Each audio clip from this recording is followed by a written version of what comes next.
My name is Michael. You're Atlanta Falcons fans. So you're probably wondering to yourself, why is Michael talking like this?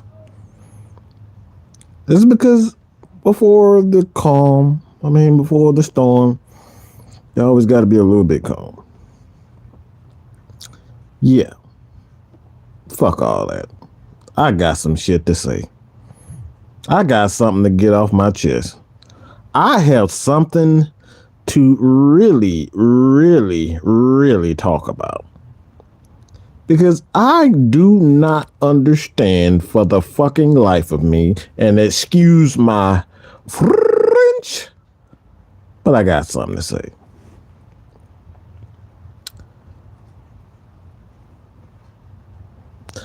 You guys probably saw the show from last night.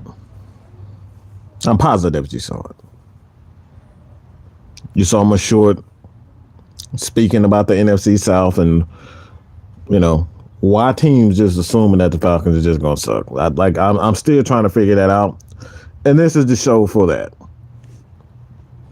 All right, we're gonna start with the Atlanta. Let's start with the New Orleans Saints. Just look at their roster. Okay, so for the longest, people are just saying, all right, Arthur needs to, and he needs to prove that he is, Arthur needs to prove that he is that guy. And I'm saying to myself, why the fuck does he have to prove?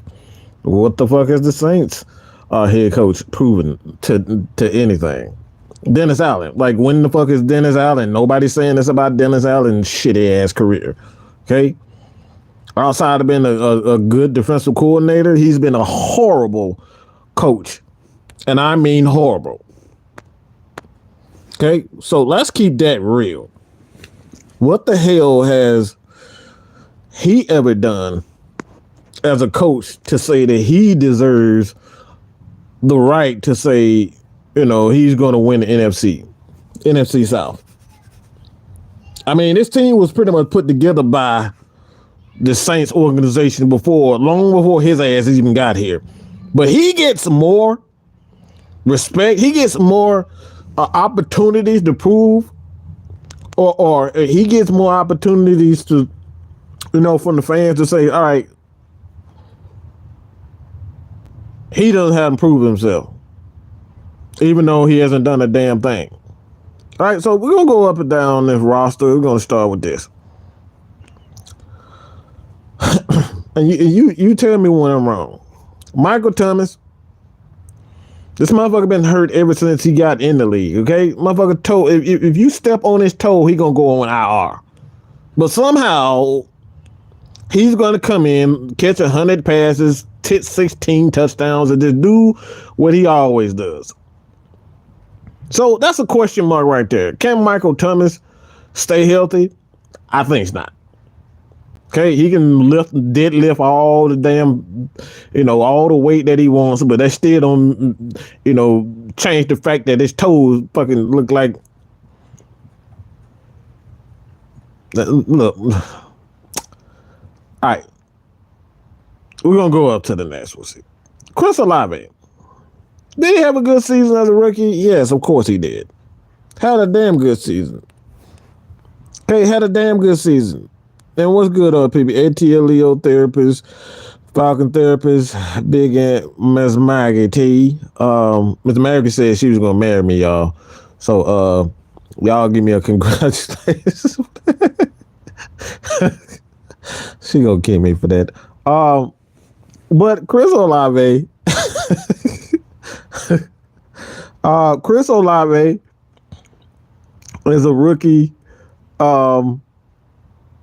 That I think he has some upside. I'm not going to deny the fact that he has upside.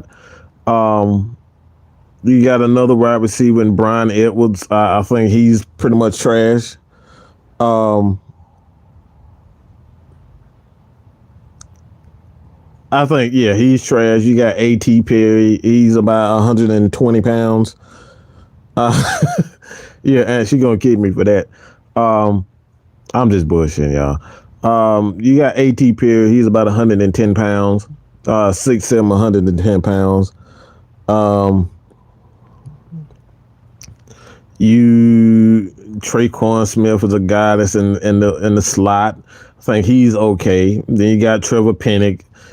He's had issues. Andrew Pete, he had issues staying healthy. Eric McCoy, Cesar Ruiz, and then you got Ryan Ramczyk, who's a pretty good. So their offensive line is pretty good. I'll give them that. You got Juwan Johnson at tight end, Derek Carr at quarterback, and he's had an up and down career as far as he is concerned. Does he have the potential to be, a Pro Bowl quarterback? Of course, but I don't think. I don't think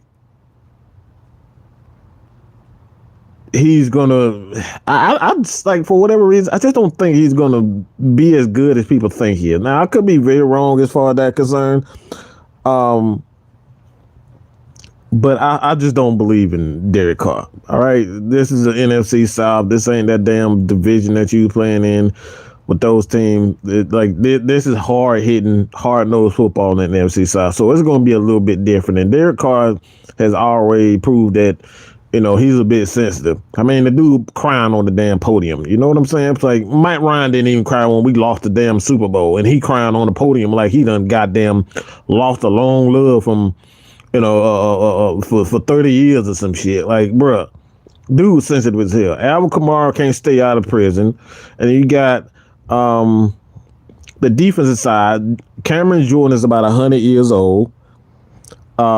Nathan Shepard, another player, don't really know much about him. Then you got Kalen Saunders, again, another guy you don't know much about. Brian Breesy is a young guy that they pick up in the draft. Malcolm Roach, and then you go to the defensive end and Carl Granderson. Isaiah Foskey is a guy that I do like. Pete Warner, don't really believe in him. Demario Davis is getting up in age, and he's not a very good, cover guy. Zach Braun. I mean, you just Tyrann Matthews he need to retire because he looks old, and they got him playing that strong safety. And Marcus May, pretty serviceable safety himself, and then you got Marshawn Lattimore and Bradley Roby. I mean, look, this Saints team ain't really much to look at. And then you go to Tampa Bay. All right, let's just go to Tampa Bay. All right. Mike Evans, again, I think he's a good receiver. Chris Godwin, a good receiver. Russell Gage, he a okay receiver. Tristan Wirfs, Ryan Jensen, Cody Mock, I think he's going to be a good one, but they got him listed as a right guard instead of right tackle. Luke Gooddick, and then Cade Otten. And then you got Baker Mayfield, just trash at quarterback. Baker Mayfield and Kyle Trask.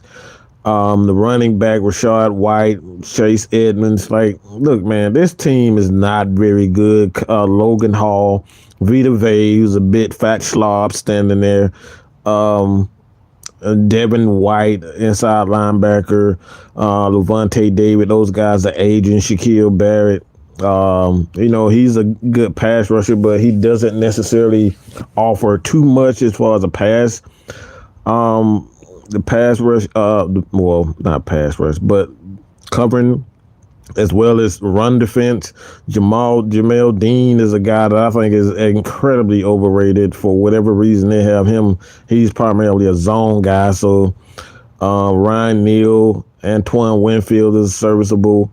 A safety. I like him, but we're talking about the Falcons, man. Like I said, man, I'm looking at these teams, man. It's like nothing really, stands out to me. I'm looking at the Carolina Panthers.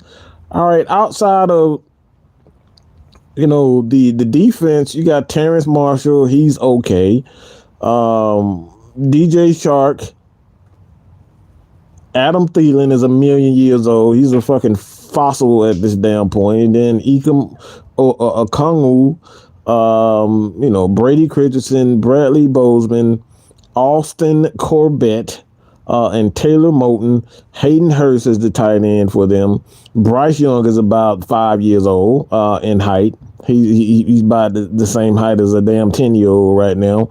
And then you got Miles Sanders, a guy that got benched in the Super Bowl. Yeah, he got benched in the Super Bowl. And you go to the defensive side, Deshaun Williams, Shy Tuttle, Derek Brown is a damn good defensive tackle. Yatir Gross Matos, and then you got Shaq. You got Shaq Thompson. The linebackers aren't very good. Frankie Luvo, Brian Burns, J.C. Horn, up and down, Von Bell, Xavier Woods, Dante Jackson, Jeremy Chin. It's just so many. And then you look at the Falcons, man. Look at the Falcons roster. We're going to read off the Falcons. I'm going to read off the Falcons roster. You have Drake London, Mac Hollins. I think those guys are going to be the starter. And you got in the slot, you got Scotty Miller, Jake Matthews, Matthew Bergeron is being listed right now. Drew Dahlman, Chris Lindstrom, Caleb McGarry, Kyle Pitts, Desmond Ridder, Bijan Robinson, Keith Smith, Calais Campbell on the defensive side of the ball, David Onyemata, Grady Jarrett, Bud Dupree, Caden Ellis is the weak inside linebacker, Troy Anderson, the middle linebacker. You got Lorenzo Carter, AJ Terrell, Richie Grant, Jesse Bates, Jeff Okuda, Mike Hughes. Man, this Falcons team is loaded. So I did all that to say this. Why should the Atlanta Falcons be afraid of? Like, what the fuck are we afraid of when we're reading off the fucking Saints? That's the thing that I want to know. Yes, Maggie, that's my proposal. Okay, yeah, of course. You don't say no a billion times, so what the hell? I mean, you gonna ask me that question any damn way. But you look at this Falcons team. It's like, I don't know why even Falcons fans are doubting the fact that this is a damn good roster from top to bottom. Especially on the offensive side of the ball. It's like you loaded on the offensive line. You have guys like Jalen Mayfield, who's a backup, and he can play left guard. He played left guard, although he struggled a little bit there as far as the passing is concerned. But they have him, practicing They have him practicing. They have him practicing playing left tackle, right tackle. He's the guy that's going to be the backup. So you couple that with the fact that you got another guy in Justin Schaefer, that a guy, he's still learning how to play the game. He could take the next step. And then you look at the running back position, man. I don't think right now, when you just look at the youth, strictly the youth and the talent of a Tyler Algier, and then you couple that with a guy that a lot of people are comparing to Marshall Faulk, the Falcons have a damn good team. The Falcons have a damn good running game. And Coach said Derek Carr like a Pinto in the junkyard, man. Like I said, man, dude, he's okay, but like we seen when we played the Falcons, this dude is playing like absolute crap. You know what I'm saying? And as a matter of fact, I think we blew him out like 43 to the 3 or something like that. So it's like, this guy is not very good. Okay, not very good. He's been incredibly inconsistent. And Knight Rider, what's up, Knight Rider? Thielen is at his last supper. Like, dude, barely holding on himself. And you look at Miles Sanders as a whole, is a problem for defenses. I mean, is he really? I mean, he got benched, bro. Like, we're talking about Miles Sanders, a guy that got benched. Does that really equal a problem? Or was Miles Sanders more so a bit? Did he benefit offensive line of the Philadelphia Eagles, or is that a situation where it's like Tyler Algier? he made a difference as far as this team is concerned. I don't know. I can't say that Miles Sanders is that guy. I have to see him play with the Carolina Panthers before I can say that's like, all right, he's the reason why. He's the reason why, a lot of that offense, got going as well as it did. I just don't think Miles Sanders is that great of a guy, great of a running back. I think he's a serviceable running back. He's going to give you about, 70, 80 yards a game, but it's like, I guess that's serviceable. But like, even with that, man, he doesn't really scare me.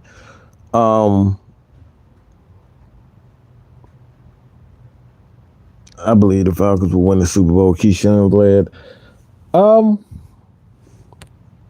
I think, like I said, I'm the type of person. I do believe that the Atlanta Falcons are going to be able to, make a playoff push. As far as them getting to the Super Bowl, I think everything is predicated on two factors for the Atlanta Falcons to be able to get to a Super Bowl. That's the progression and the development of Desmond Ridder. If Desmond Ridder can show that he can consistently make throws and not turn the ball over, which we've seen already in 4 games, the guy doesn't turn the ball over. A lot of people already, everybody's so focused on accuracy, and I don't know where that bullshit came from. To be honest, with Desmond Ridder talking about he has accuracy issues, some of you motherfuckers is retarded. Okay, but I'm talking about a lot of these content creators over here. I don't know what you're talking about. I don't know what you're talking about. Being a quarterback position doesn't mean you always have to put everything in a specific spot, and the ball has to be placed perfectly. This is a new league. We have big receivers. These guys are huge, okay? We got guys like Drake London, who's 6'4", 225 pounds, man. These dudes are big. You don't always have to put it on the money. You don't always have to put it right in the bread basket. We seen a couple of times last year where Desmond Ridder just threw the ball up and said, go get it. And Drake London came down with it. Does that mean he's not accurate? You don't have to always be accurate. And anybody who ever played the quarterback position, you should know that if you have a big receiver, just throw the damn ball up. The person that's next to him, he's 5'10". He's not going to be able to go up with a Drake London. He's not going to be able to go up with the Kyle Pitts. So do you really have to be as quote unquote accurate as if they say he is? I love Everett Gaze. He's on Twitter, work with the Falcoholic, but I thought what he said about him not being a pure thrower, like, what the fuck does that even mean? What does a pure thrower even means? This is the stuff we talking about. What in the hell? This is the question I got for y'all. What the hell does a pure thrower of the football means? We make up terms that we don't even understand ourselves and then run away with it like it's real. What in the bloody hell is a pure thrower? Somebody tell me that, because I said, I want to know what the hell does a pure thrower of the football even means? Does it mean he's accurate? Does it mean he has the strength? Like, what exactly does that mean? Because Tom Brady didn't have a big time arm. He didn't have a big time arm when he can throw the ball deep. He didn't have that talent. You know what I'm saying? Tom Brady didn't have that. Like, even Aaron Rodgers wasn't a pure thrower of the football because he came in with a lot of issues. That's the reason why he had 3 years to develop. So he wasn't a pure thrower of the football. Brett Favre, the exact same thing. He wasn't a pure thrower of the football. He came in the league, Brett Favre came in the league. He got traded to the damn Green Bay Packers because he was such a horrible damn thrower. So what the hell does pure throw of the football even means? Do we got to bring on Peyton Manning? Dude threw like 20-something interceptions in his rookie year. And then we expect Desmond Ridder to be a pure thrower of the football. And like I said, I got nothing but respect for Everett. But I don't know what the hell did that even mean. What the hell is a pure throw of the football? This is what we talking about when we saying about,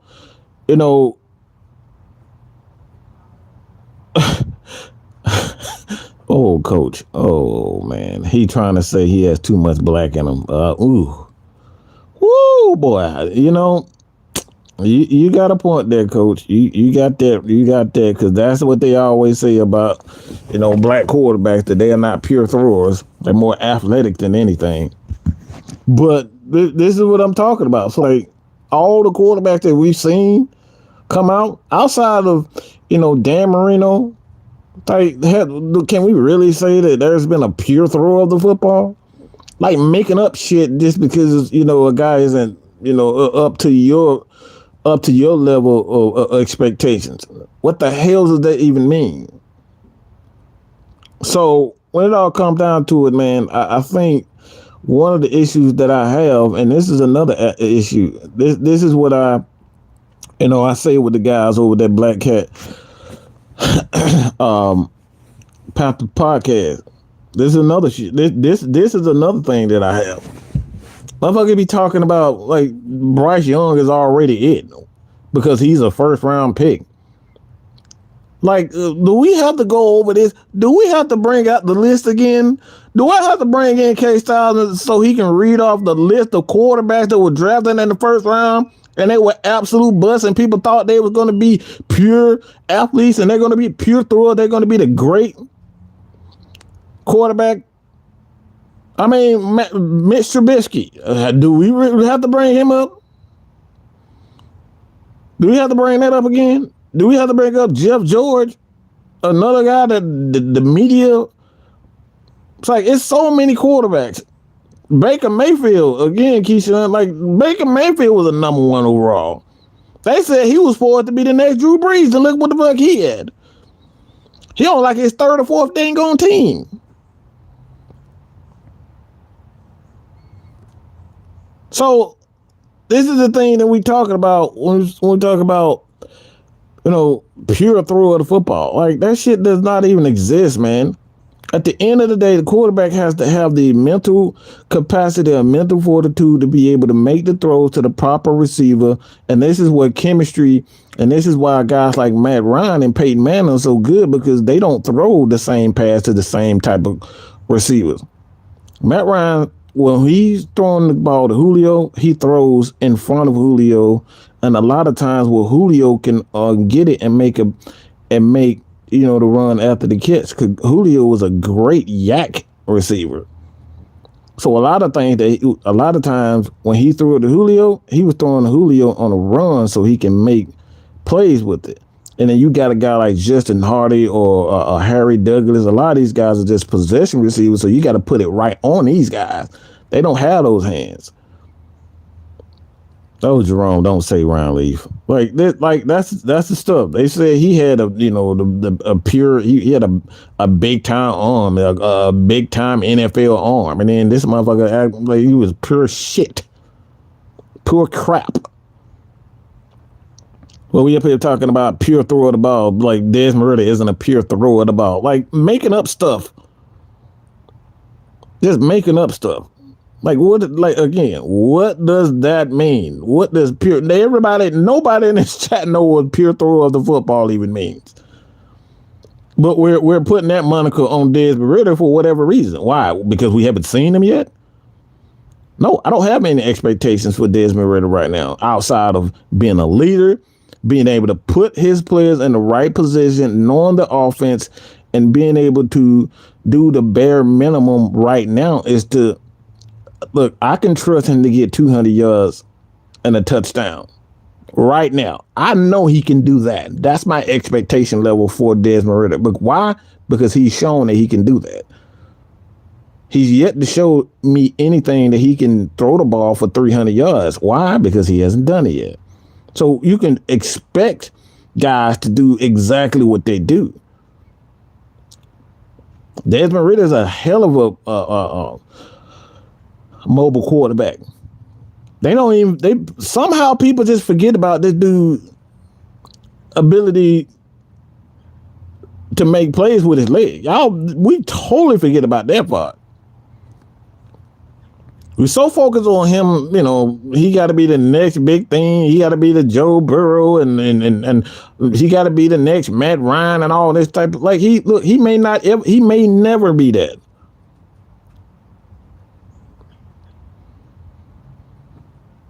And Tony Wright, I'm glad we didn't draft Malik Willis instead. It was adamant about not getting that dude. But a lot of Falcons fans wanted. I haven't forgotten that. And right now, it's not even his fault. This is what Dean Pease was talking about. Like, I'm not going.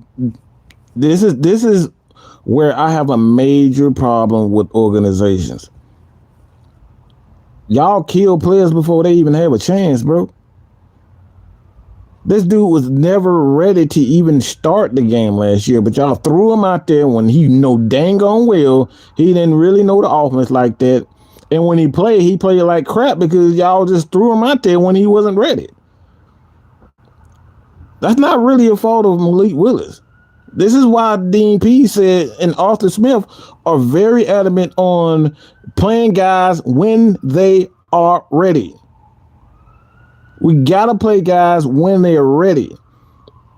So it's not even the Malik Willis fault. Y'all throw guys, and this is why a lot of, not only content creators, but journalists and analysts, y'all want to just throw guys out there, not know if they even understand concepts of football or concepts of team scheme. Y'all just want to throw him out there to see if he has something.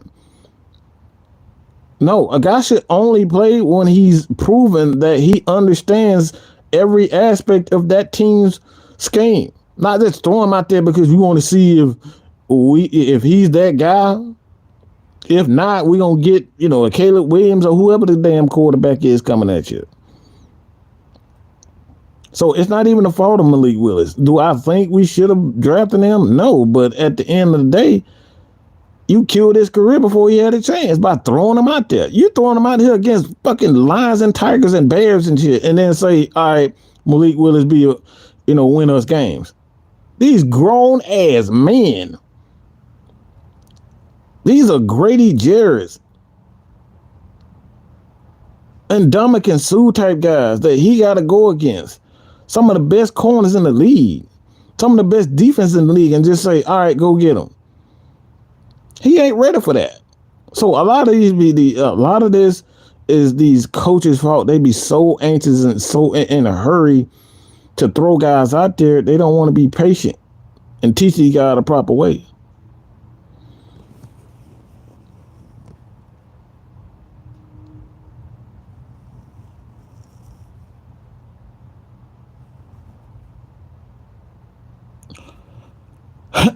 So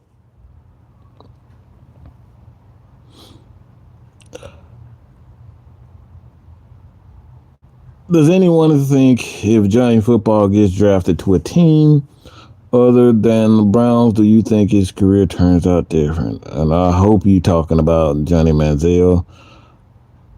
If you're talking about Johnny Manziel, no, Johnny Manziel just he smoked too much crack. All right, too much cocaine. He was an alcoholic, a drunk. He was a drug addict. So if you're talking about him, he was doomed. His head wasn't really into the game, so he was gonna fail regardless. He was headed down that. He was headed down that Brett Favre road. Brett Favre, and ultimately, got away from Atlanta. But some of these guys killed their career because of off the field issues. So he was never gonna. Yeah, he was never gonna really be that. Desmond played against Georgia and Alabama. The only reason why he lost those games is because Cincinnati doesn't have the talent. I mean, and that's another thing too. Desmond Ridder is a quality quarterback. I think the biggest thing with NFL and their fans is that they think everybody's supposed to be superstars right off the bat. Like if you're not showing that you can consistently you can put up 300-400 yards and you can pass for 4,000 yards in your rookie year, then you're pretty much trash. If you can't do that, you're trash. And I think that's the wrong way to even, evaluate quarterbacks. When he played against Georgia, he put up a damn good, but Georgia just had way too much talent. And they end up finding their groove, and they end up, putting Desmond Ridder and Cincinnati to bed. But like again, that's the talent. Alabama, same thing. They got major talent on both sides of the ball. So, there's only so much that Cincinnati can do going up against the talent that Georgia and Alabama can put out. These guys get no less than 4 and 5 stars. Okay, so they got 5 stars sitting on the bench. They got 5-star recruits sitting on the bench doing absolutely nothing. You know what I'm saying? And then expect a team like Cincinnati who get a ton of 3-star recruits.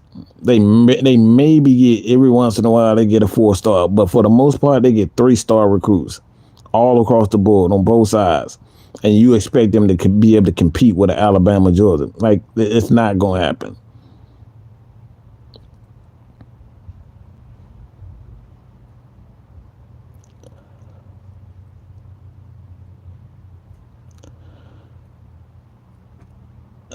Yeah, Corey 5. This is the best team Ridder's been on in his career. He's never had a running back like Bijan, tight end like Pitts. And that's the thing. You have athletes that excels at running after the catch. Bijan Robinson is a yak guy. Kyle Pitts, I always seen him. He's another yak guy. He'll take a slant to the house. That dude has that much talent. Drake London is an absolute baller, man. We saw what he did with Desmond Ridder.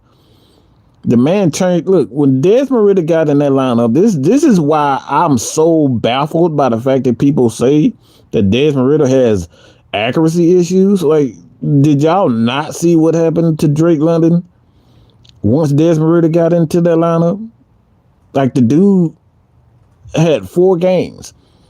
Over 400 yards. So if Desmond Ridder is that guy from week 1, Drake London is easy a 1,200 yard receiver. Easily.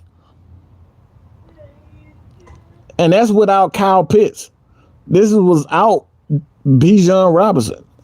He's easily a 1,200 yard receiver with Desmond Ridder if he's starting, at least. Yeah, easily, at least, I'll just say midway. If Desmond Ridder gets to start around week 8, week 9. Drake London's talking about 1,200, 1,300 yards.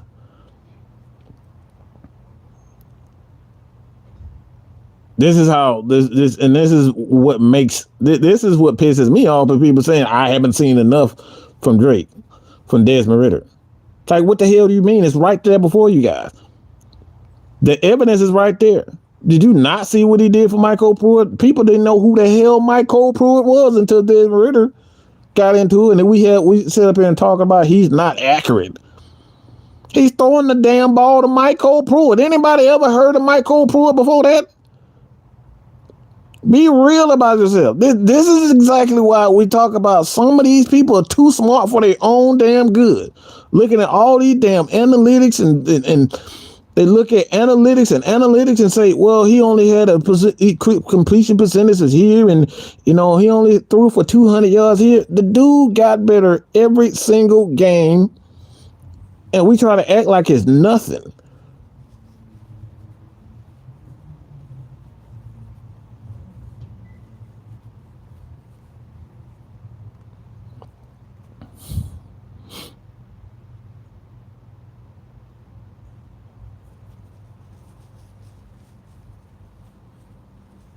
Like, so these are the things we're talking about. Like, what more proof do you need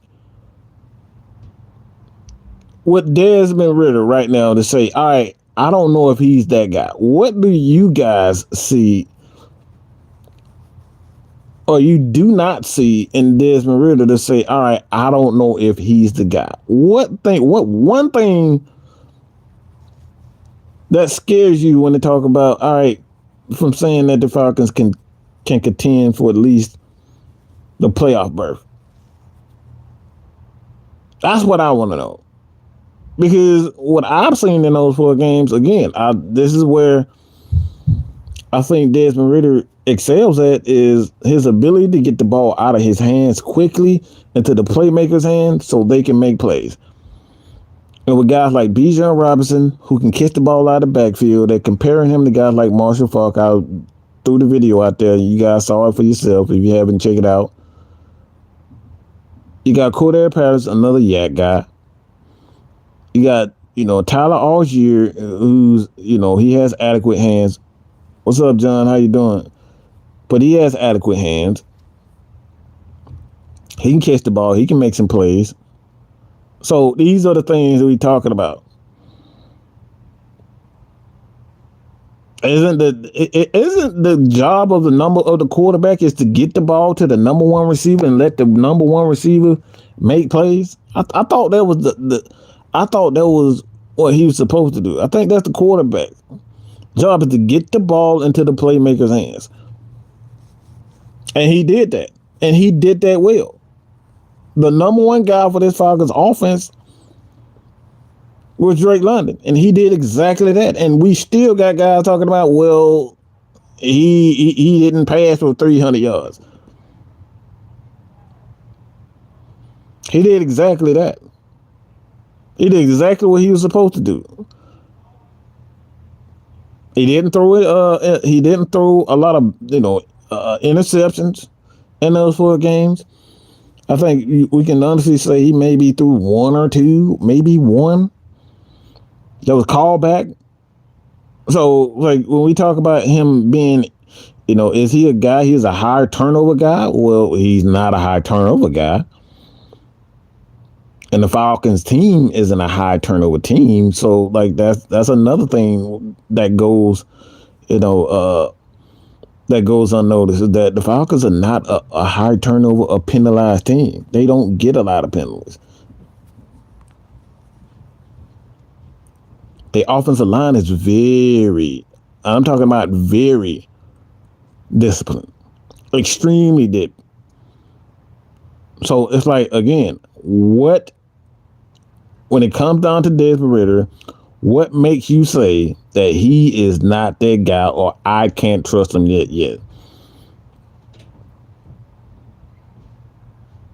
This is the question. These are the questions that I ask people. Nobody can give me a direct answer. Everybody want to say, well, he doesn't have accuracy. Well, according to who? Because I can bring up some numbers. Do I have to bring up Desmond Ridder numbers again? Let me see. I can bring up his numbers.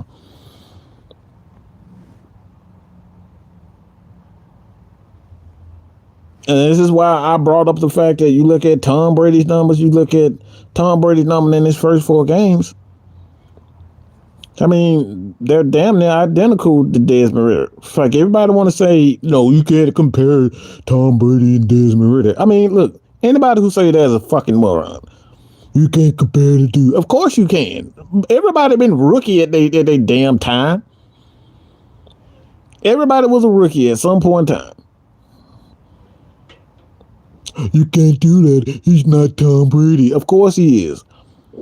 He was Tom Brady, and Tom Brady was a rookie. He didn't just come out the damn womb with a damn ring on his damn finger, you morons. Like, you people get so upset because you compare guys in their rookie year. Well, Matt Ryan didn't have a great, coming out party. I mean, he threw his first pass with a touchdown, but like, he still had rookie issues. You know what I'm saying? It's like these are the things we talk about.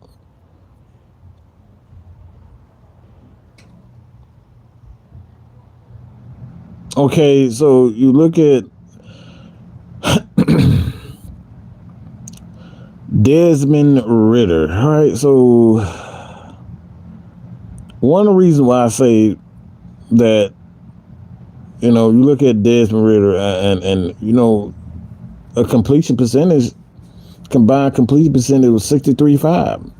The average of the NFL is about 60%. So he's above average when it comes down to the NFL completion percentage as a rookie. You know how many quarterbacks that were starters over their career that barely had 60%? One of the guys is Cam Newton. People worship the ground he worked on, and Desmond Ridder have a better completion percentage than he had. But again, this is what I'm talking about. Prove to me. Everybody want to go out and make these damn statements about Desmond Ridder and what he can't do, but you look at everybody else compared to what he's doing, he's better than most of those guys that you name. He got better numbers in his first 4 games than the guy that you even know as big time quarterback.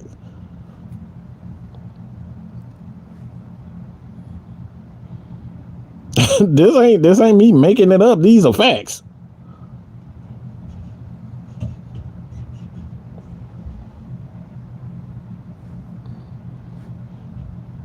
Okay. Like I said, I'm just telling you like it is, pimping.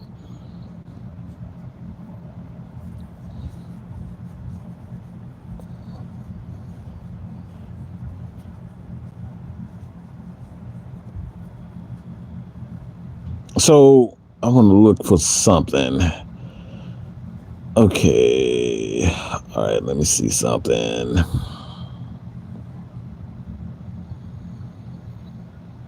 Let me go all the way back. Go to all the way, turned up, all the way, turned up. Nah, I ain't say that, y'all. Forgive me.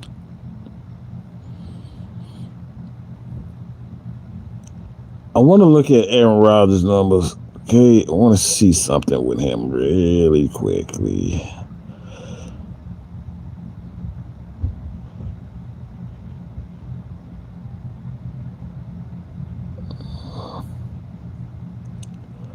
So, yeah, like I said, Aaron Rodgers sat on the bench for a long time. Aaron Rodgers sat on the bench for 3 years. His first career start. Let me see. Let me go back another year. Where Aaron Rodgers, 2007. I want to go back. Look. This is Aaron Rodgers' first start. I want to make sure that this is his first start. Okay, so yeah, his first start was 2006, and Aaron Rodgers had a number. His number was 4-12, man, 32 yards and 33.3 completion percentage, and we're judging. We're saying Desmond Ridder isn't it because of his first game. Aaron Rodgers had a 4-12. All right, he was completed 4 passes, 12 attempts, 32 yards, no touchdown, no interceptions, sacked 3 times. But we up here worried about Desmond Ridder in his first game. All right, let me go to Desmond Ridder's first game. I think we all saw that.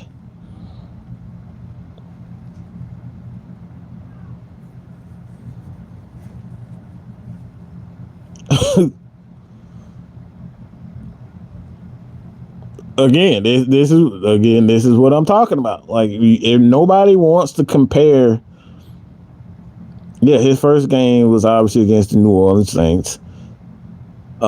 13 of 26, 97 yards. No touchdowns, no interceptions. Sacked 4 times. He had a better game than Aaron Rodgers in his first career start. Okay? But we're saying what he can't do. As if Aaron Rodgers did not have a rough start to his career. Dude was 4 for 12 for 32 yards, sacked 3 times, and Desmond Ridder, 13 of 26, 50%, 97 yards. And we're talking about Desmond Ridder isn't that guy. So if you compare him to some of the legends that got out there, you know, the legends, the Aaron Rodgers, you know, the Tom Brady's, his numbers are damn near identical to what they were doing.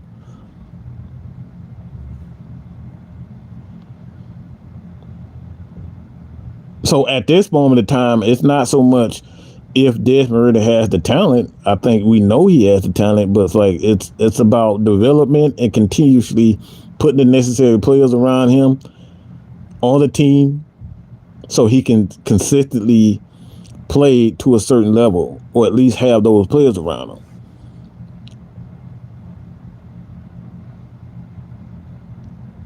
But these are facts. I don't do nothing else other than facts. These are facts.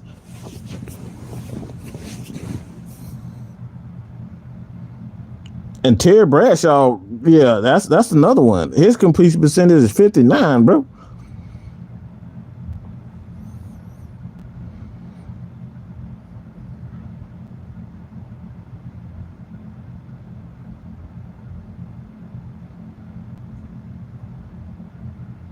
Like this is why I get so pissed off.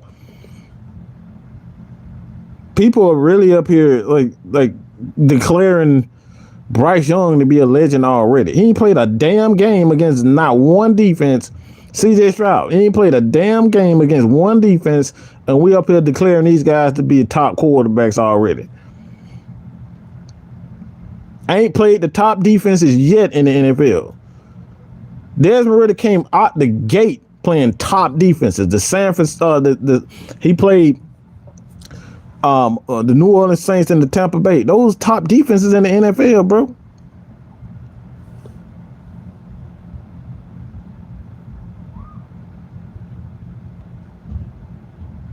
These are top defenses in the NFL. Desmond Ridder came out playing.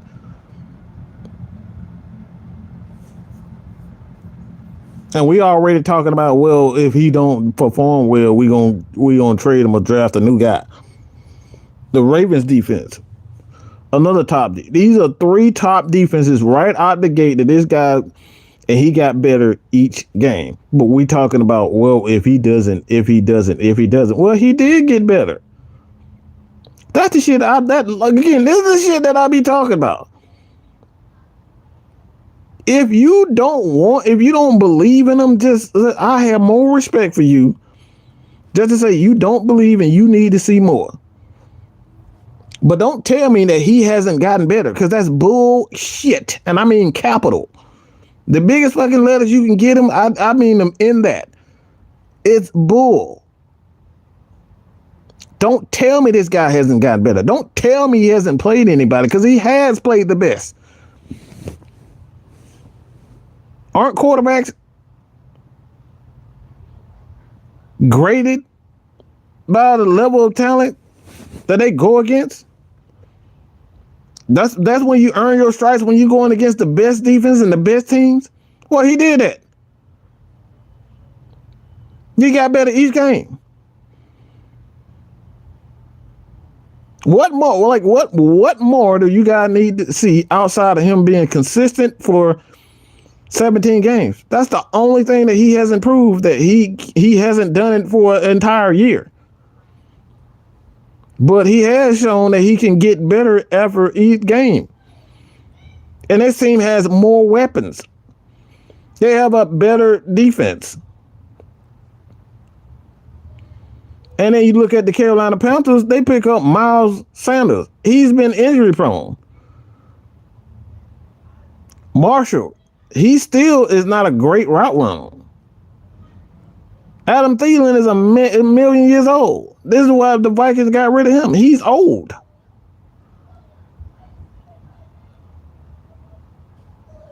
So again, I just want to know what's the issue and why you don't believe. Do this man need to flip over a goddamn moving vehicle for y'all motherfuckers to believe? Do we need to goddamn swim through the goddamn Atlantic Ocean in order for them to believe or something? Do we either goddamn have to fly through a damn hurricane to be able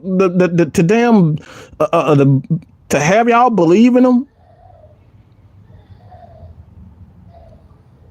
Like the man got to jump through 99 hoops for people to believe and say, well, I think he can be a good quarterback.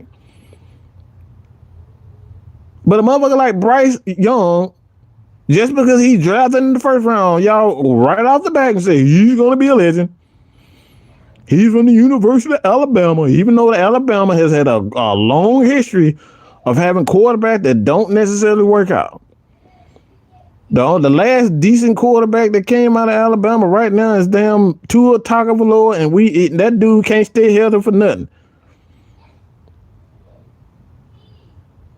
But Desmond Ridder, who continues to get better and better and better, the roster continues to get better and better and better. There's still a big old question mark over his head.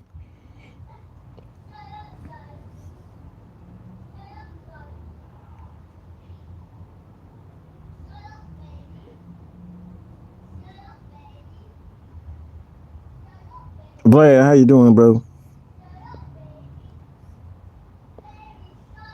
So,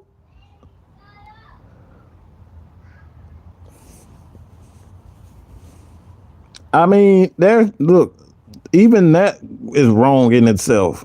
The question is, can Dez bring it all together? No, we don't need Dez to bring anything together. We need the defense to do their job. We need the running back to do their job, the wide receiver. We need everybody to bring it together. Everybody needs to do their damn job.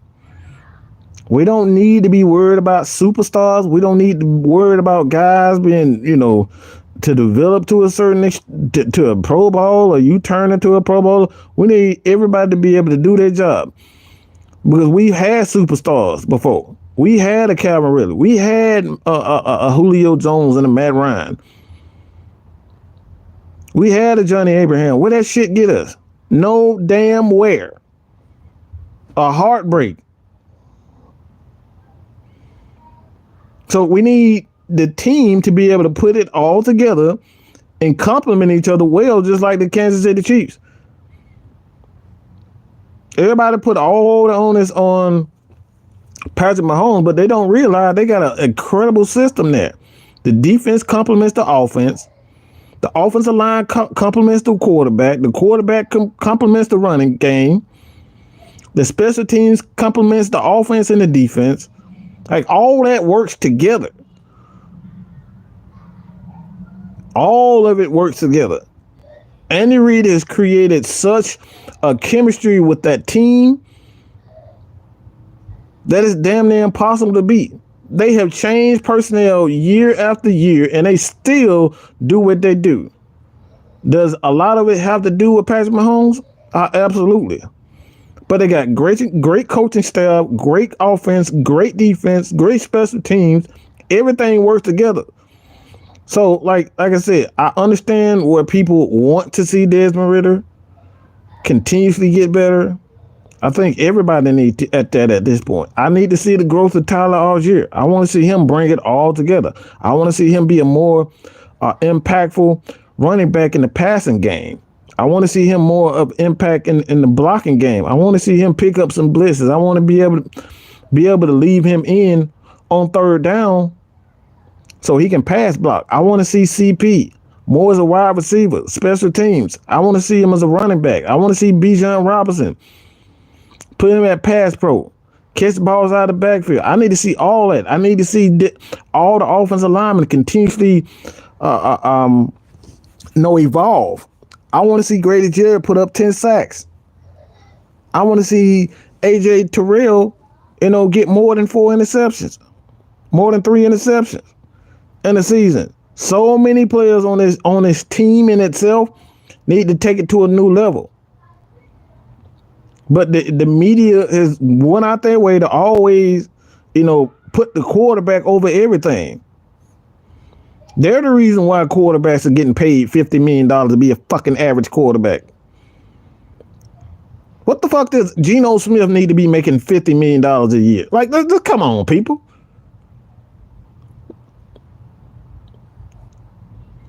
Geno Smith is making $50 million a year. Are you got this dude had 1 year where he was good, and he talking about $50 million. $50 million? Who that? Chelsea? No, never mind. I blacked out for a second. But you get the picture. We got average quarterbacks, not even above average. We got average quarterbacks making $50 million because ESPN went out their dang on way to say the quarterback is the most important position on the field. When we see quarterbacks for years, Drew Brees passed for 5,000 yards, 3 years in a damn row. Passed for 5,000 yards and still didn't make over 500. But the quarterback is the most important position? Get out of here.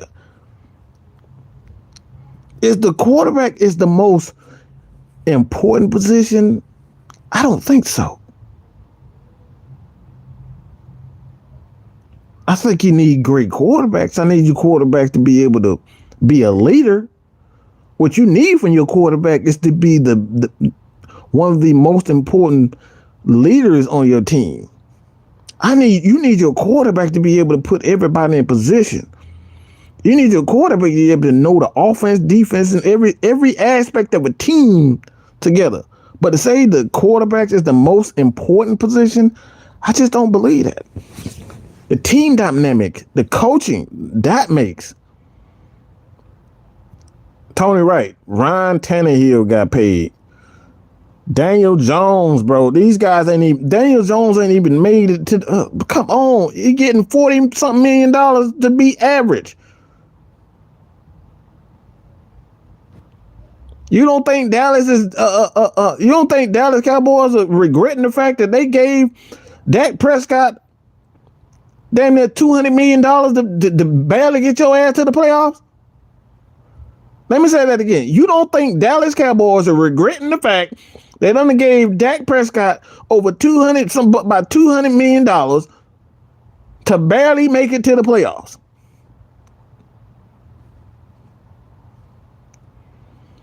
Ryan Tannehill can barely stay healthy. He can barely throw for 4,000. But this motherfucker getting $40 million, and we up here talking about the quarterback position is most important. Derrick Henry is running through motherfuckers like he juggernaut, but we up here talking about the quarterback position.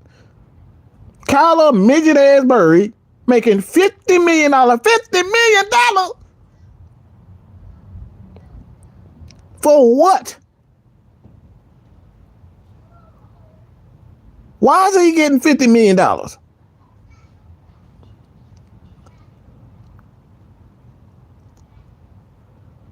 They had a good offensive scheme that complemented his skill sets. So this is why I love the new contracts with the quarterbacks. Yeah, they making $50 million, but most of this is guaranteed money. After that second year, you gonna have to work for the rest of that money.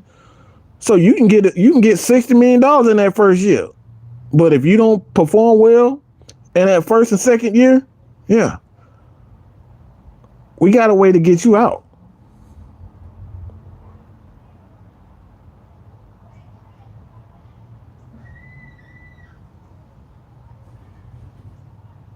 Now they have a way to be able to get you out of there with these new contracts. So a lot of these new contracts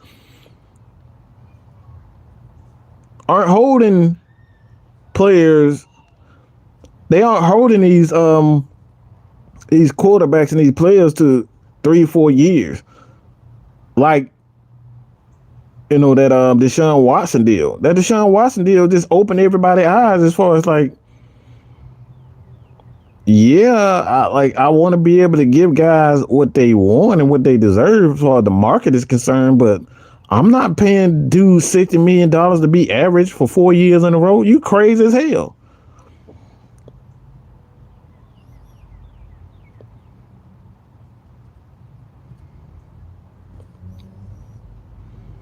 I'm gonna pay Daniel Jones $40 million every year to get me 8-8. Man, you crazy as hell.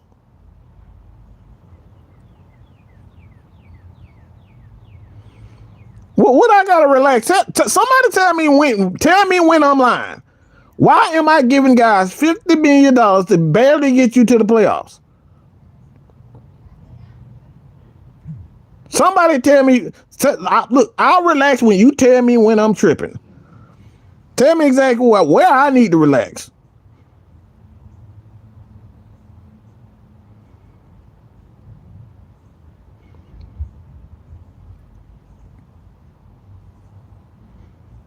Dan Jones, like, again, tell me where am I tripping?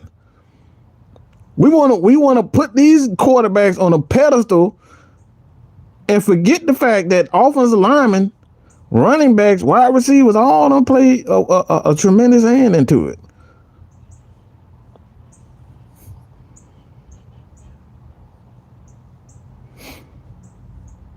I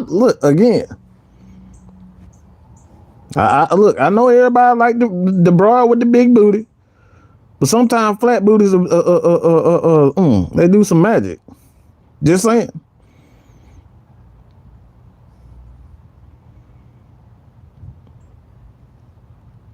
Just saying, pimp. Give me a quarterback that can pass for 35, 25, and 10. I ain't got to pay him $50 million.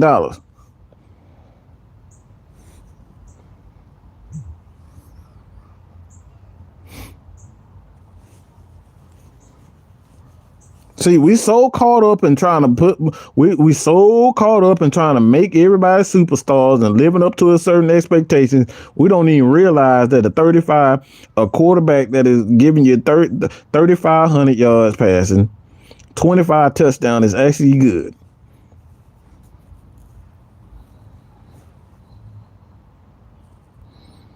So again, another Puerto Rican. Tell me when I'm lying. Dak Prescott making $40 million plus a year to give to throw interceptions in playoff games and barely get you to the playoffs. You want to pay for that? Hell no. Give me a third round quarterback. Don't give me 35, and I can build up a damn dominant defense. The hell with a quarterback.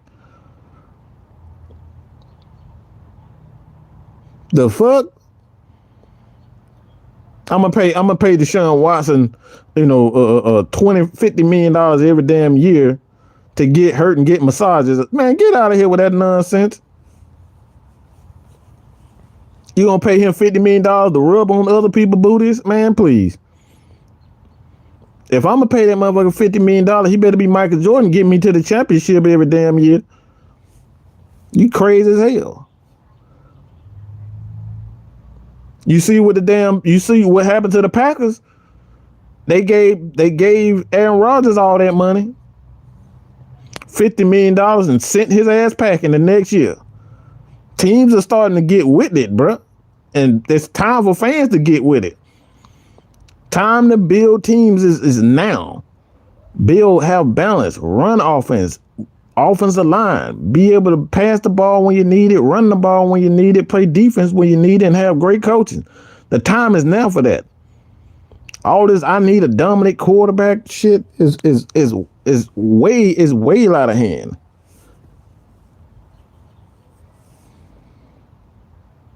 So nobody told me where I'm tripping at. So I guess I'll go to another point. Anybody got some questions?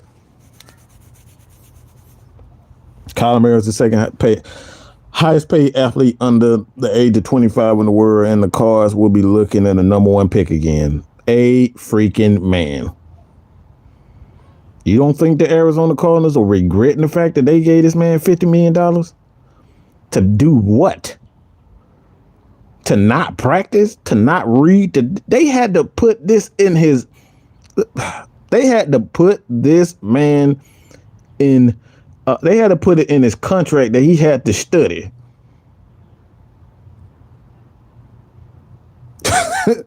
Okay? Deshaun Watson out here getting investigated by the federalists because he up here want to get massages from Instagram. Like, huh?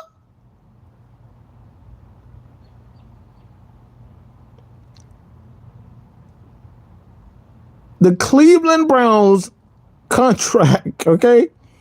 The Cleveland Browns salary cap is so messed up because of that contract. They can't even get out of it. They got 2-3 more years of that contract. They are stuck. So you're going to see a lot of their players get cut.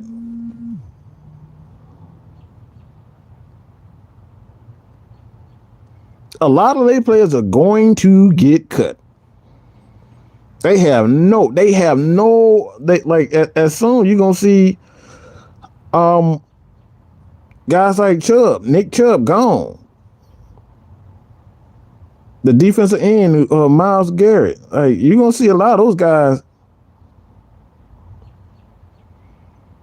Bro, trust me. You think I'm ranting? This is a regular conversation for me. I'm good, bro. Nah, I'm good. When you love talking football, you don't get stressed out. I'm far from stressed out.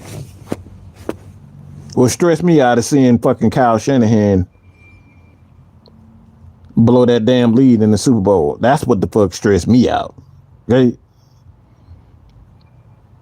What stresses me out is seeing Julio Jones go on damn Shannon Sharp show and talk about I'm out of here. That's what the fuck stressed me out. Talking football is right up my alley.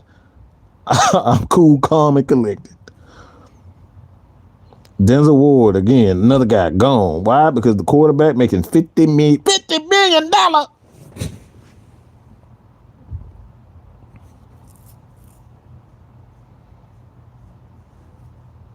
Just a bit of a news. All the Hawks fans out there, the Hawks are looking to package John Collins with the 15 pick, DeAndre Hunter with the number 15 pick, or even DeJounte Murray with the 15 pick trade. So the Hawks are trying to make a move, man.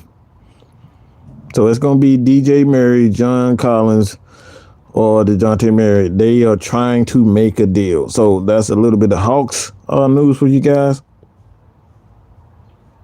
Hey man, Red Swarm, bro. Like we was talking about that last night after the show, man. Like that still stressed me out, bro.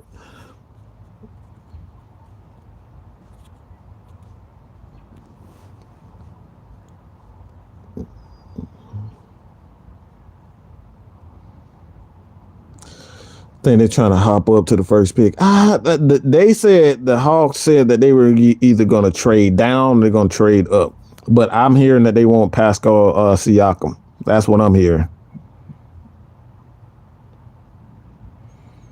But I think they're gonna make a move with DeJounte because they still he gonna want to get paid. So do they really want to keep DeJounte Murray and get that extension? I'm not sure. We'll see about that, but yeah. But I'm hearing that they want Pascal Siakam.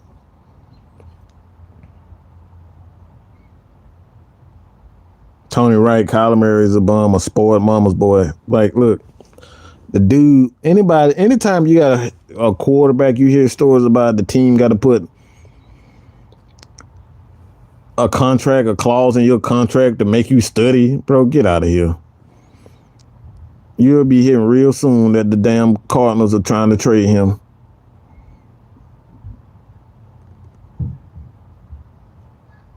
Now, I don't necessarily see DeJounte getting traded, but like I think Quinn Snyder's going to want his guys in there, and I know for a fact that John Collins is not his guy. And the way that DeAndre Hunter has been so inconsistent, I think he may be out as well. I think they really high on AJ Griffin though.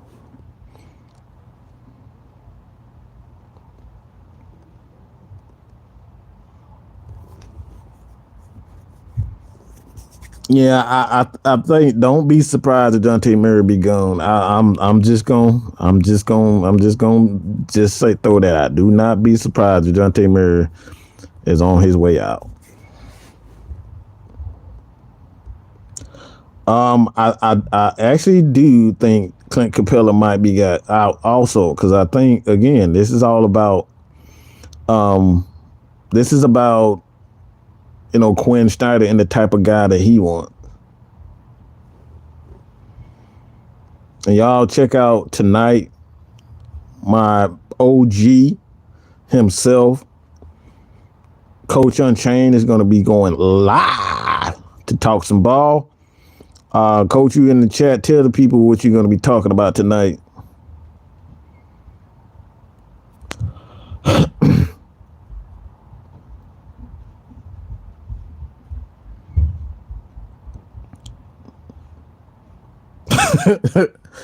No, like I said, I love last night, man. I love getting into conversations where people have difference of opinion, but like the problem with that, everybody got, and like some people got nuts and some people got coochies. Some of them wet and some of them not. I'll just leave it like that. But I do love debates. I love it.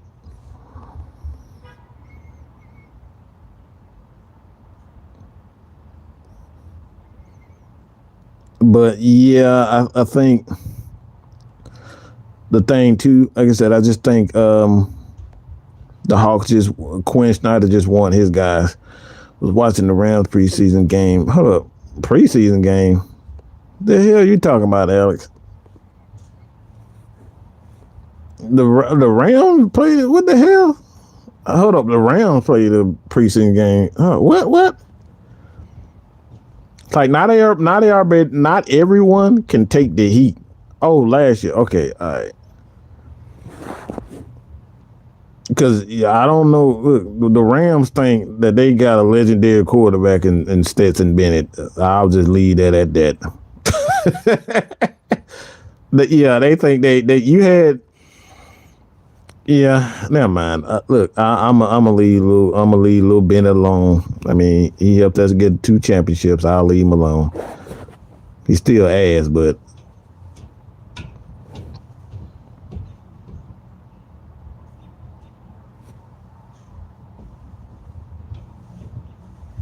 yeah, like I said, man, I think when it comes down to this Atlanta Falcons team, and just if you look at the Carolina Panthers, I think the Carolina Panthers have more question marks. People who don't want to admit, yeah, they have a good receiving core as far as the talent's concerned. They still have to put it on the field.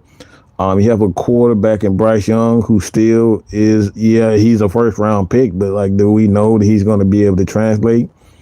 His game is going to be able to translate to the NFL. We don't know that. And then you have Miles Sanders, a guy, as much as everybody want to bring up the fact that he had big time numbers, he still got benched in the Super Bowl. And you got benched for a reason. Whether it's injuries, I don't know, but he got benched, and you cannot ignore that. Also, the Panthers have, some outside of Shaq. Do they really have good linebackers? I don't think so. Their DBs are okay. JC is okay. I think he's a quality DB, but like everybody else, Chin, he's a pretty good one. But like outside of that, like Carolina, they're going to have some problems if one of those guys, Burns or Browns, get hurt. They're going to have some problems. So they can't afford to lose any one of those guys. And that's what comes when we talk about the Atlanta Falcons and with their depth. Like, they have depth. Even look at the Saints. They have depth issues.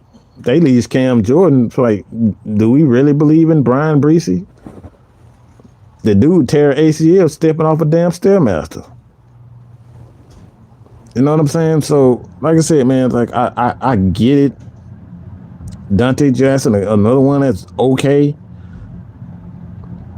Shy Turtle is okay. He's not one of those guys that's gonna blow you away. You know what I'm saying? It's like they're okay. Maybe 2 times, and Brian People was good, man. But that's when I look at the Saints, like they have a lot of question marks, bro. Like we don't know if that man is gonna be good. All right. We don't know if Derek Carr is going to be able to, play in the same type of system. This is a new, it's not going to be the same system. This is going to be a new system for him. He may struggle coming out the gate. And then you look at the Bucs just look like an absolute mess. We don't know if Vita Vea is going to be able to get sacks.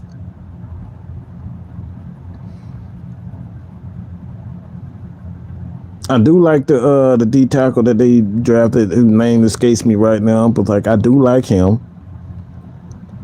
I don't like that secondary outside of Winfield Jr. And then you look at the offensive line for the Bucs, they're a mess. They're not going to have Tom Brady out there who understands getting the ball out quick, so it's like they're going to struggle. So, like I said, at the end of the day, it's like there's a lot of question marks with this NFC South outside of the Atlanta Falcons, man. I know Atlanta Falcons are worried about a quarterback, but like we've been spoiled, man, for the last 10 plus years. Matt Ryan has spoiled us. If you're not great, you're not, like, people want no parts about that. No, people want nothing to do with that. If you're not legendary, you're not great, yeah, people don't care nothing about that, bro. So again, if you guys got some, some questions, throw it in there. Like I said, Coach going to be going on tonight as well by 8:25.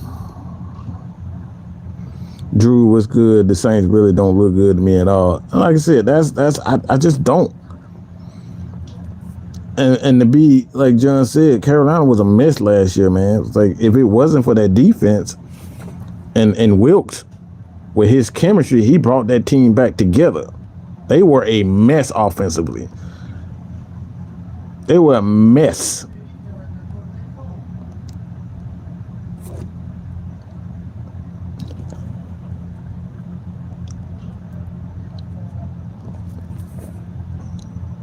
What I like most about where this team is right now is that we have young players developing and arrested for Zach Harrison, Clark Phillips, and Ebiketie. And see, that's, again, the Falcons have guys where you can look up to.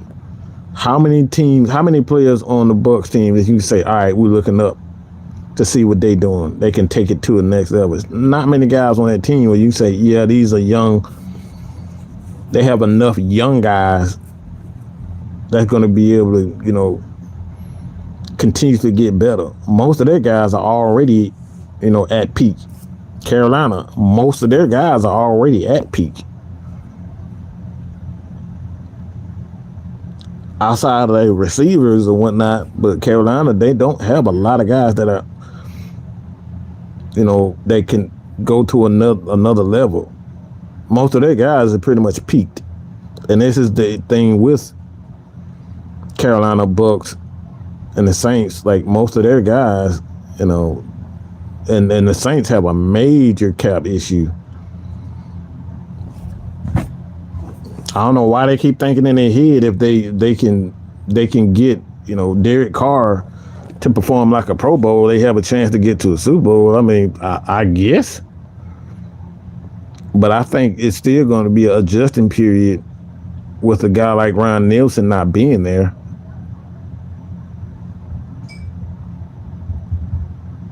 And the Buck, like I said, the Buck got Kyle Trask and Baker Mayfield at quarterback. Like, let's keep that real, pimping. Juneball, what's good, man? And like I said, Charles West, man, Derek Carr was crying last year, bro. This dude, look, I don't want no quarterback that's crying, bro. Matt Ryan didn't cry when we traded him. I don't need my quarterback crying in front of the whole world, bro. I do not care. Under any circumstances, I see my quarterback crying, bro. Look, I'm ready to trade him. I'm just be real. If I would have seen Matt Ryan or Mike Vick crying on the damn podium or whatever the fuck it was. If you ain't crying after the Super Bowl, don't start no damn crying afterward. Fuck that. I don't want my quarterback crying for nothing. Unless his mom passed or some death in his family, don't look. I don't want to see no damn tears. There's no crying in football. The hell I got, like, bro, no. I don't want my damn quarterback crying. You better be talking about the World Trade Center done failed or something. The hell? Let's be real. What, like, bro, what would y'all say if Matt Ryan would have y'all know damn well if Matt Ryan would have been crying on the damn podium, bro, he would have been ate alive. If Mike Vick would have been crying, bro, they would have been ate alive. This man didn't even cry when he damn went to prison. But we got Derek Carr who crying on the damn podium because he about to leave the Raiders. Like, bro, fuck that. I don't want my quarterback crying. I don't want none of my players crying on the field, bro. Like, if he ain't on the damn field holding the Achilles or holding the knee, fuck all that. You crazy as hell. You think I want my quarterback crying? I don't give a fuck what none of y'all say. Like, I do not want my quarterback crying. I'm sending his ass the first thing to get. Look, I'm sending his ass to the USFL. Not even the damn XFL. He going to the USFL. Shipping his ass right over there. Fuck that.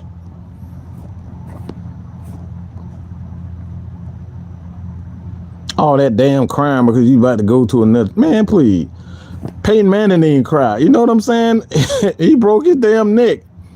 He wasn't crying. But we got Derek Carr up here crying and shit. Man, please.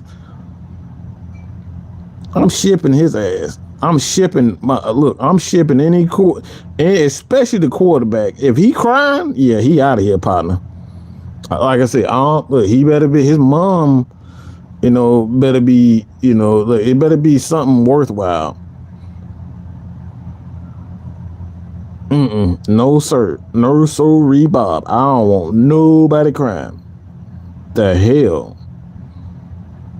You know what I'm saying? Tua didn't even cry. Like, Tua didn't even cry, bro. Like, what we doing? And this is the guy that's supposed to lead the Saints to a Super Bowl? Bro, man, look. It's going to be funny to see that team. You got they Saints content creators up there, they changing the names of they dang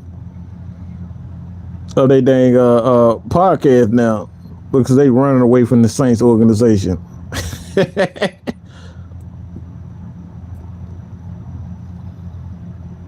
A proper response for losing the Super Bowl is bodily throwing his helmet the length of the field. That right there, like, exactly. Like Matt Ryan said, he went into depression. I will accept the depression, but all that crying and tears, like, bro, I don't need you crying on camera. I don't need to see you crying. Like, none of that. Cry when you at home and you in a closet or something. Do not cry on TV.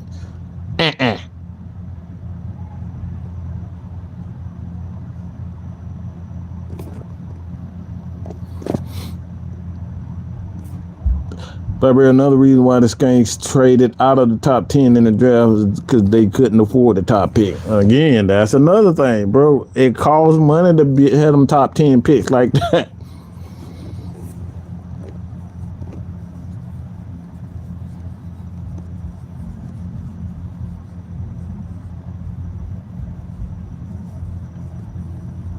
They going from Jameis Winston, who throws interception, to Derek Carr that throws interception, and that's the dang on truth. Both of those guys are turnover prone quarterbacks.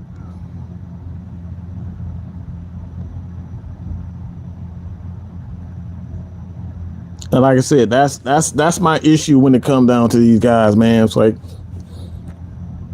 I said, I understand believing in your team, but it's like my take with the Atlanta Falcons right now is I'm looking for Desmond Ridder to get somewhere between 3,000 and 3,500 passing yards, about 20 to 25 touchdowns, passing touchdowns, and about 10 to 15 interceptions, somewhere in that range. And then I'm looking for the Atlanta Falcons offense to rush about, 2,000 yards, rushing about 2,000 yards total or more. The defense, I'm looking for them to get somewhere in the neighborhood of 35 and 50 sacks.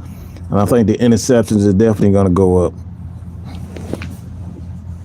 You know what I'm saying? It's like,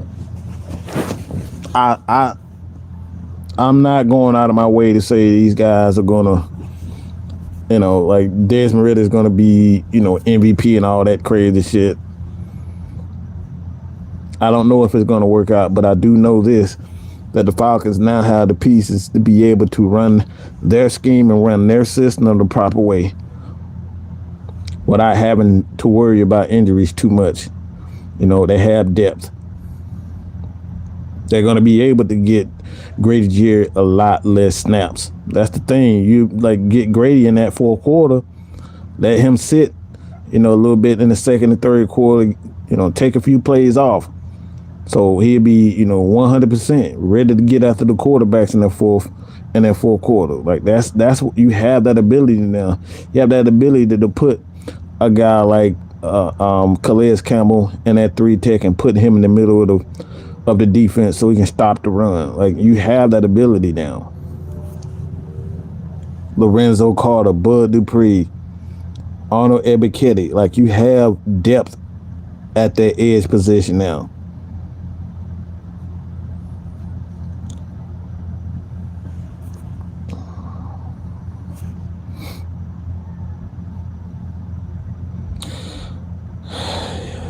If you're right that the Falcons or Chiefs, like, Ridder doesn't need to be Mahomes, he just needs to lead the team. I mean, if you look at the Super Bowl, like that was Andy Reid's plan. All he did was with Patrick Mahomes said, all right, just check the ball down. We're going to run the ball, and we're going to get first downs, and we're going to let our defense play. And they won. They didn't have the explosive wide receivers like that. They just said, all right, we're going to get first downs, and we're going to play solid defense, we're going to run the damn ball. And they won the Super Bowl. That's cheap. The Falcons, that's almost exactly what the Falcons do. You don't need elite wide receivers to have an explosive offense. You don't need elite receivers in order to have an explosive offense.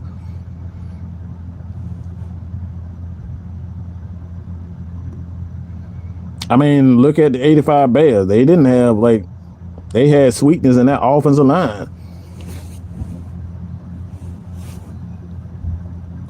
There's so many examples of teams that didn't have great receivers or tight ends. I mean, the Baltimore Ravens. That's another team. San Francisco 49ers, with Shanahan. They don't have elite receivers over there. They just run the ball, they play solid defense, and they get it done.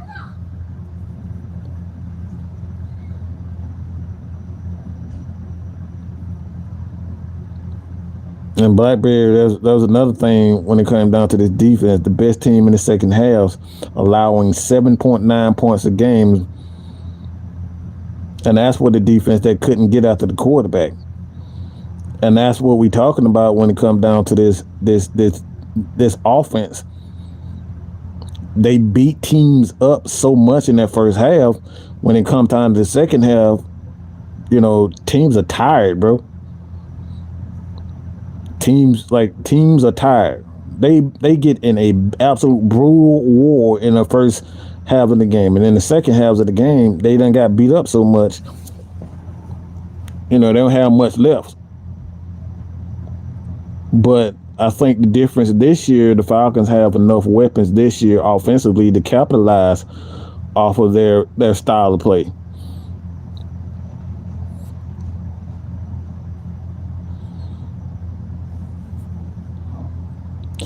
How good do you think Ridder needs to be to make a run? Look, if Ridder just performed, like I said, if he just passed for 3,000 yards, rush for about 500 yards, this Falcons will be a playoff team.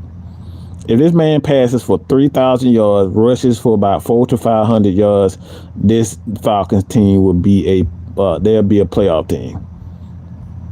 We don't need Desmond Ridder to be elite in order to win, to make it to a Super Bowl, to make it to the playoffs. We don't need that.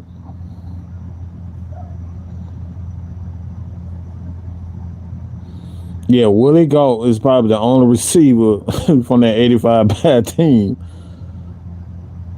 You know what I'm saying? So, like I said, you don't need elite receivers in order to win championships.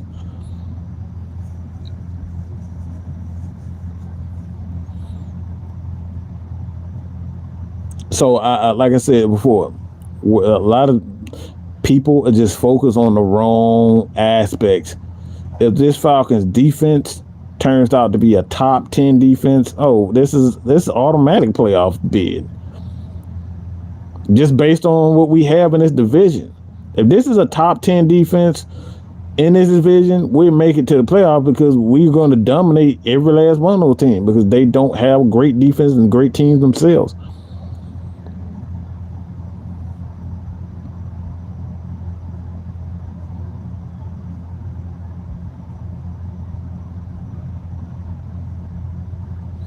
And coach been saying this all the time, like, this defense is going to shut people down, baby.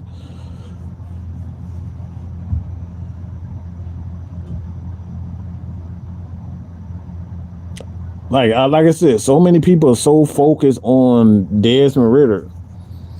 Like I said, I just looking at his numbers, man, it's like Arthur Smith is not going to allow his quarterback to have elite numbers.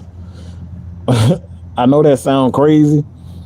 He's not going to allow his quarterback to have elite numbers. He wants those guys to have a certain amount of numbers so we won't have to be forced to pay these guys $50 million a year. Because you have these elite numbers, you got to pay elite money. I'm just saying that sounds crazy as hell for me saying this, but Arthur Smith is not going to allow his quarterback to have elite numbers. Because if you have elite numbers, guess what? You got to pay elite dollars.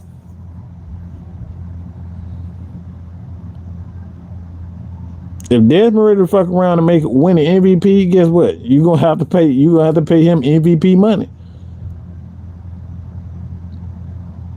You get those accolades, guess what? Yeah, you got to start paying them guys now.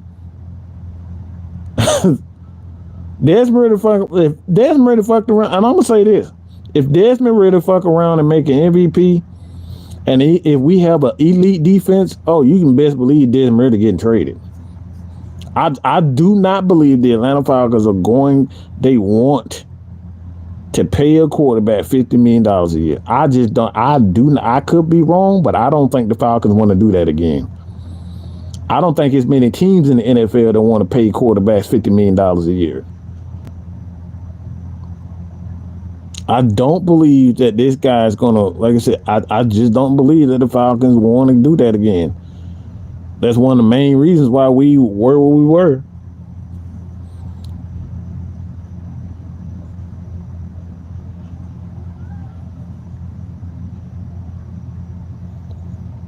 Like I said, a lot of people might think that's crazy, but it's like the Falcons recipe, they want to be a defensive team. They want to be noticed as like the Steelers. We have quarterbacks You know, that you play somewhere by 30, $40 million to be the quarterback, but like paying him $50 million, I think that's dead in Atlanta. That's the reason why you went out and drafted Desmond Ridder. Why? Because you don't have to pay that man $50 million. And if he gets a contract that's around, 1 year, he gets about $40 or $50 million, but the rest of it is about around $30 million. That's a win for the Falcons. Like, you don't have to pay these guys $50 million. Like I said, in order for a team to get a player to give $50 million, you got to put up a certain amount of numbers. And that's why I said I don't think Arthur Smith would allow his quarterbacks to have those big time numbers.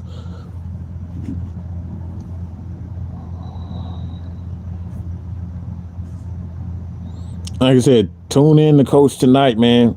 Like, it's gonna be, he gonna expand on this. I think that's a topic that needs to be talked about as well. And Blackberry, he gonna be on Thursday around this time, about 6:30. And like I said, I know he got a treat for you guys. But like I said, I don't think the Falcons are an organization that's going to be an offensive juggernaut. I think we're going to be known for defense and running the damn rock and have quality quarterback play. I don't think we're going back to the days of Matt Ryan ever again. Now, if it happens, we may just have to. But like, if a quarterback ends up, coming, we draft a quarterback. Let's just say Desmond Ridder turns into Matt Ryan. Then we may be forced to keep. But I still don't believe, even if Desmond Ridder comes out to be that good, I think he's traded.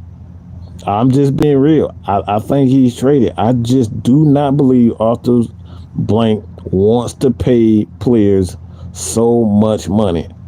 I think they want to manage the cap and have quality players on both sides of the football. And you can't have quality players on both sides of the football when you're paying a quarterback $50 million.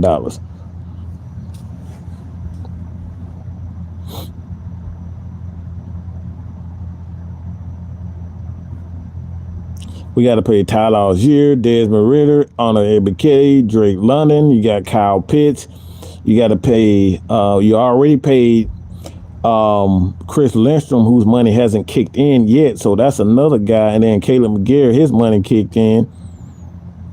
And then you got to worry about AJ Terrell, his money. And then perhaps and see what happens if Richie Grant end up being a great a good safety. You got to pay him $10 million. And then you got Jesse Bates. You got to pay him about $15 million plus every year. Bro, we don't have a lot of money to be paying quarterbacks. That's why I say it's like, I don't think Arthur Smith is going to allow his quarterbacks to have these big time numbers like that. This is why he's so predicated on having these running backs and these players that you can use as running backs and wide receivers.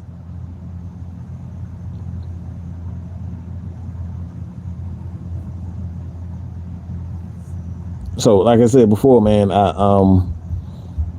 I enjoy this new. I think I enjoy this new. I enjoy this new team, but like,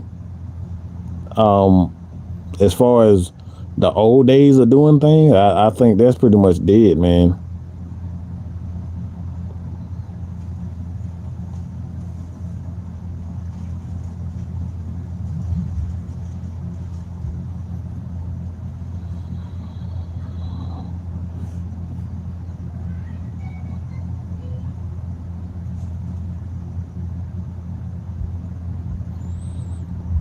And John, that's a good point. You hit the playoffs and your brand gets elevated. That's what I'm saying. It's like you can't, like, once you start winning, man, the price start going up.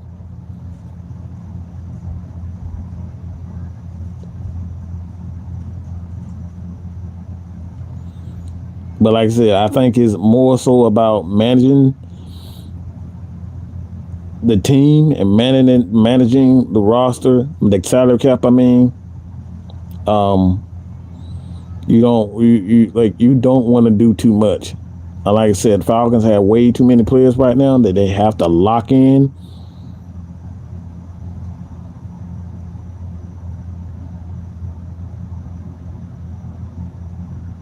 To go out and pay a quarterback $50 million, man.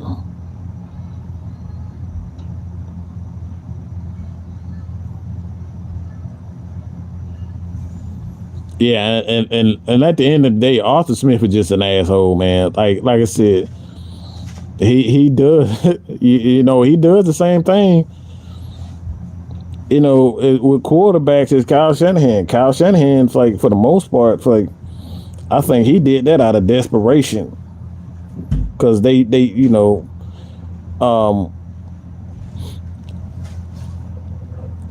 Jimmy G didn't pan out, so they pretty much panicked and got Trey Lance, and that backfired on them. So it's like you don't have to go out of your way to get these big picks. Like, this is the second time that this happened to Kyle Shanahan. They went out of their way to get the top quarterbacks, and they never panned out for them. Happened with RG3. Every time Kyle Shanahan get a quarterback, he screw him up.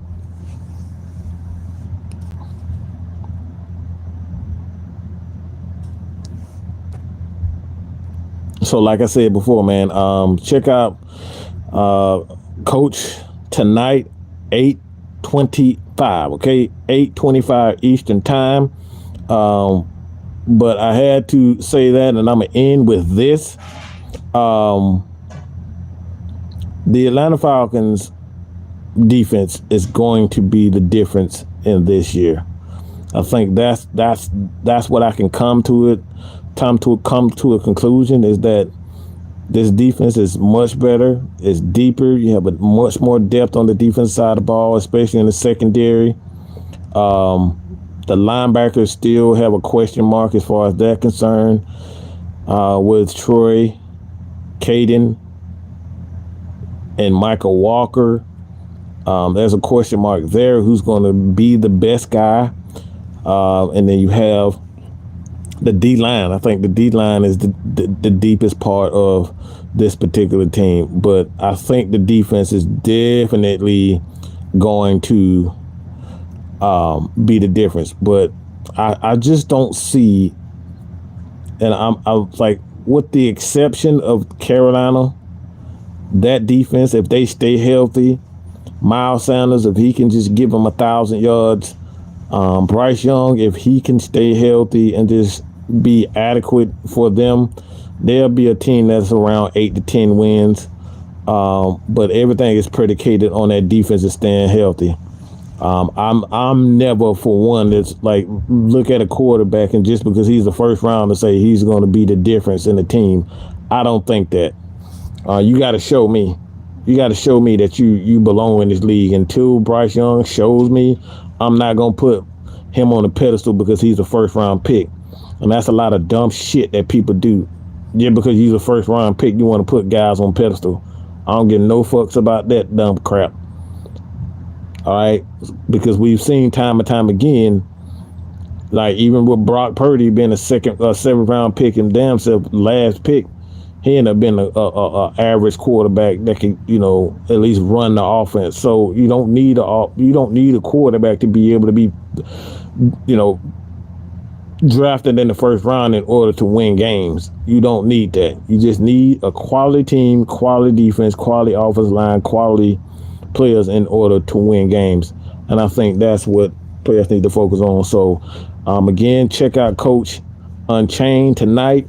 Head over his channel, subscribe. Blackbeard, the Rex, he got something for you guys tomorrow, so stay tuned for that. But again, I think this team is going to go as far as this defense. If this team is a top 5 defense, we win the Super Bowl. If this is a top 10 defense, we definitely make it all the way to the NFC Championship. And I truly believe that.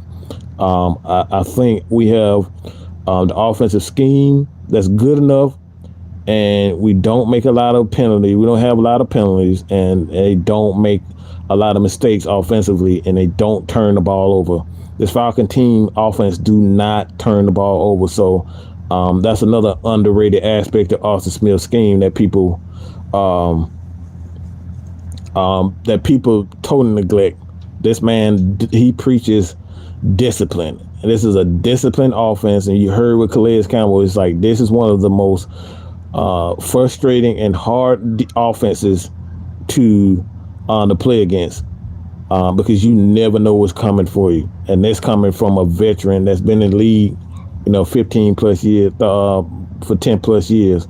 And Calais Campbell, he has no reason to lie, and like I said, it's a difficult offense, and if that's the case, a lot of teams are going to have problems with this Falcon team, especially if the defense continues to grow better, get more sacks, get more interceptions, turnovers. This is going to be a good team. So with that being said, check out your boy, Mad Mike. Appreciate you, everybody. Coach Unchained, Birds Eye, Red Swarm, Vlad, Drew, all you guys in the chat. Appreciate you guys. John St. Clair, Keyshawn, Vlad, all you guys. That's all I got to say about that. And that's the bottom line, because Mad Mike said so. I'm out of here, baby. Ooh, yeah, dig it.